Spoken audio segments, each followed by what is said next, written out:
Hi friends, welcome back to Nayak kitchen. జీవితంలో problems ఎంత ఉన్నా ఖాళీ కడుపుతో ఫైట్ చేయలేము. అందుకే ముందు మంచి కర్రీ చేసుకొని తినాలి. ఈరోజు మనం చేసే ఆలు క్యాప్సికమ్ కర్రీ చేయడానికి సింపుల్, తిన్నాక మాత్రం హోటల్ గుర్తొస్తుంది. ముందుగా ఆలు క్యాప్సికమ్ కట్ చేసుకుందాం. కూరగాయలు కట్ చేయడం కూడా లైఫ్ లాంటిదే. కొంచెం ఓపిక ఉంటేనే చివరిలో మంచి రిజల్ట్ వస్తుంది. ఇప్పుడు ఆయిల్ వేసి తాలింపు గింజలు, జీలకర్ర వేసుకుందాం. ఈ స్మెల్ వచ్చిందంటే ఇంట్లో వాళ్ళు కిచెన్ దగ్గర రౌండ్స్లో కొట్టడం స్టార్ట్. ఆనియన్స్ గోల్డెన్ కలర్లో వచ్చే వరకు వేయించాలి. మనం ఫ్యూచర్ కూడా ఇలా గోల్డెన్ అవ్వాలి అనుకుంటూ కలుపుతూ ఉండాలి. ఇప్పుడు ఆలు వేసి రుచికి సరిపడా ఉప్పు వేసి లో ఫ్లేమ్లో ఉడకనిద్దాం.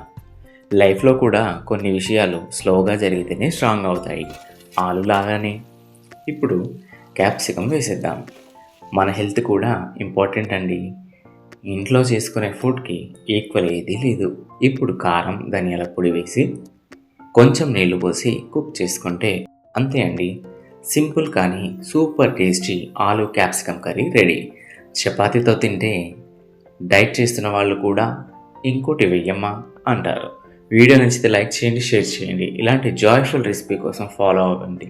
Thank you for watching Nayak kitchen.